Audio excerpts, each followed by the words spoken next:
not what I thought it was. It doesn't seem to be driving like the other one I had. You know, it seems like there's just too many things wrong. So you know what, Josh, I really won't even want to make an offer on this because it's just not the one I want. Oh, you know what, that's totally fine, man. I can appreciate that. Thanks for coming out to look at it. Have a good rest of your day. Or, hey, you know, it has X, Y, or Z wrong with it. You know, obviously I like this car, but I'm gonna have to do this, you know, to just make it kind of drivable for me to where I need to be on it. And so that's gonna probably cost me, you know, some time and money to do that. Would you take this amount of money for it? But someone makes an offer only after they've qualified themselves as a real person who has came to look at the vehicle, who has test driven it, who has looked at all the problems, and then has made an offer. So I used to do that too. I used to just be the fucking stupid person on Facebook. Not a lot, but I would, you know, if someone was asking $1,500 for something, I'd say, hey, you know, if this thing checks out like you said it would, you know, would you take $1,200 for it? And I realize that's stupid, and so I'll never do that again. That was probably a few years ago, the last time I ever did something like that. But it's not a good thing to do, right? Because it doesn't really show that you're serious. What shows that you're serious is physically showing up there, looking at it, and then making a reasonable offer. And if the guy doesn't want to negotiate, then you go into the mode of saying, okay, well, hey, look, I'm here, I have money in hand, I'm serious about it. You know, the car has, or whatever you're trying to sell, you point out the things in it. Hey, it has a broken windshield. It's gonna need an alignment. It's gonna need, you know, it's gonna need this looked at. It's gonna cost me money. So look, I'm not gonna pay you more than this amount of money because you didn't put that in your ad. So if I would have known that it had these problems, mister, I wouldn't have came to even look at it, right? Because I didn't want to pay more than this amount of money for it, and you know, that's where I'm at. And the person is going to respect you a hell of a lot more, because if they take a step back, they'll say, yeah, you know what, I have been trying to sell this fucking car, and shit, there's been so many people that have contacted me that have been flaky as hell, and they basically want me to just say, come pick it up for free. Which is not going to happen.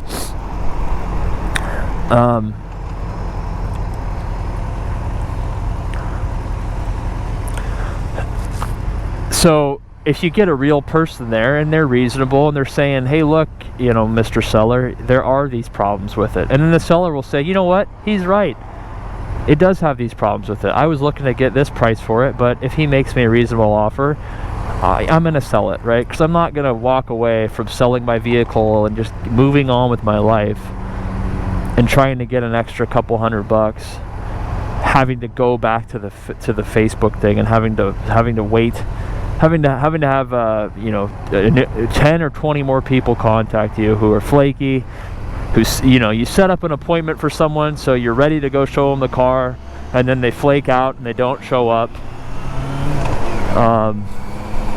I think I can count on, actually, I really can't remember one time that I have sold something or that I have bought something. Every single time that someone has actually physically shown up, they've bought it. When I've sold something, when someone shows up, they've bought it every single time. And I've probably sold 10 motorcycles or cars. Every single time that someone actually shows up, they buy the vehicle.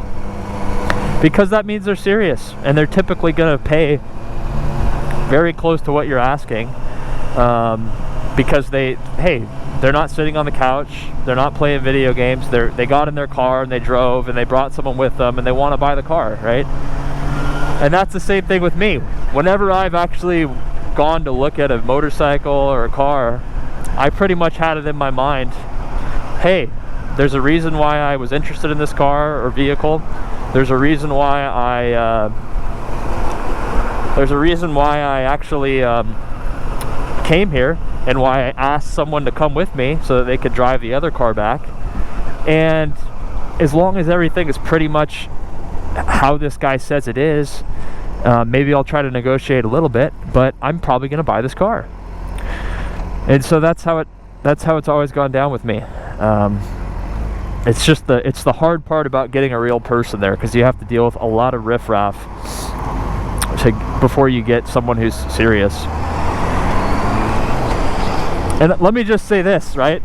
The people use Facebook as a way to try to basically scam you, right? Because who wouldn't want to buy a $3,000 car or a $3,500 car for $500? Everyone would want to do that. But the guy that's offering $500, he's never going to say, hey, this will never happen. And just listen to this as I say it, because if you think about it, it's 100% true.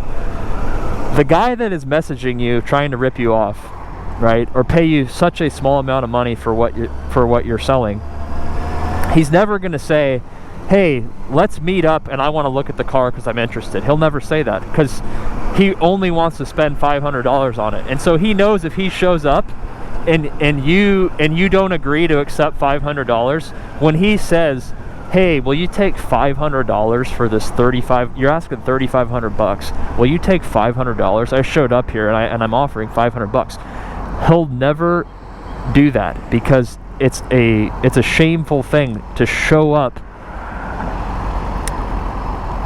Oh, let me go right here. It's a shameful thing to show up and offer someone such a low amount of money. Can you imagine? Can you imagine physically going to someone who's asked for, let's say you're buying a Toyota Camry and it's 15 years old or whatever, and the blue book value on it is like $5,000, and you show up and you're like, yeah, thanks for letting me test drive it, I really liked it and it seems to be in good shape. I know it's got kind of higher miles on it, but I've done my research and it seems like a good car. Would you take $1,000 for it, right? For a car that's blue booked at $5,000?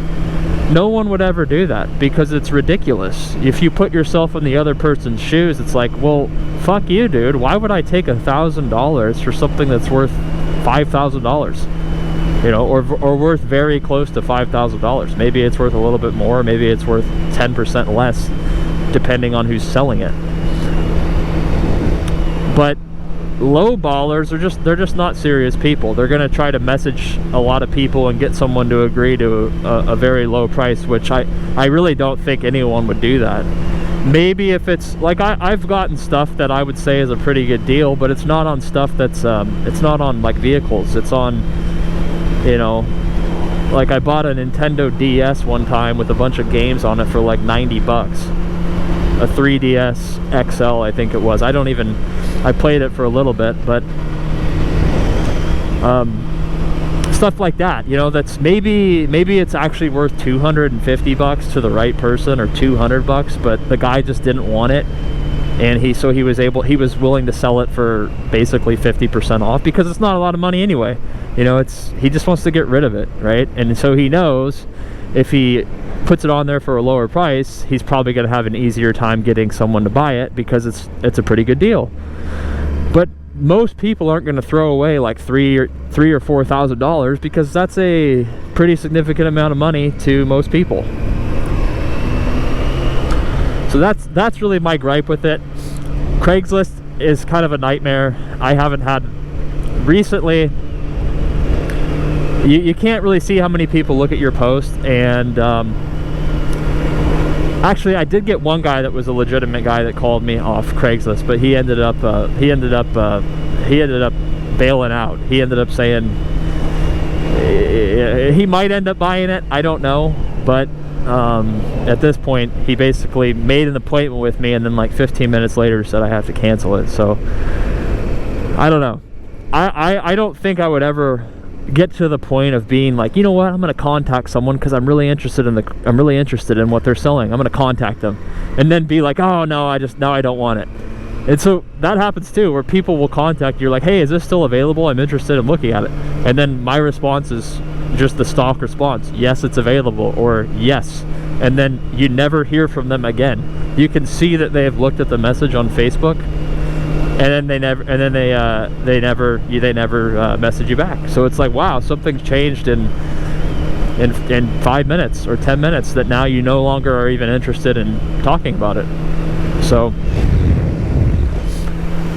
that's just the normal process, I think, with just selling anything or sales, is dealing with a lot of people that are like, I want it, I don't want it, I think it would be cool to have, but you know what, now I have to actually go take out money, and then you know what, now I'm gonna have to like move my car and put this in the garage and clear out this, and fuck it, I'm just not gonna do it, my wife's gonna be too upset.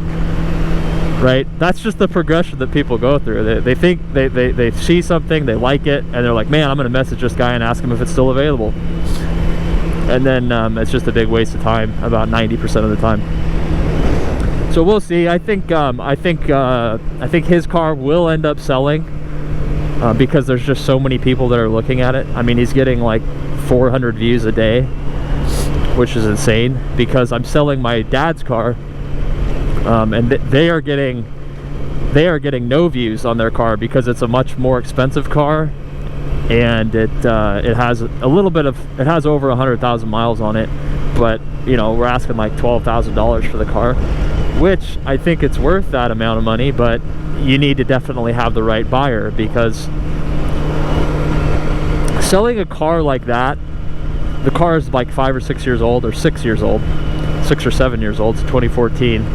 But the problem with selling a vehicle like that is that there's two different types of buyers, really. There's people that are in the low-end market, like for the car my brother has, which is a very, most people are not even going to be interested in that car, but it has a cult following, right? So they want to get like a really good deal on it, because they don't have a lot of money typically, because it's an older car, it's a small car, it has high miles on it, but every single car, it's a Honda CRX, so every single one of those cars literally is like that. You don't find low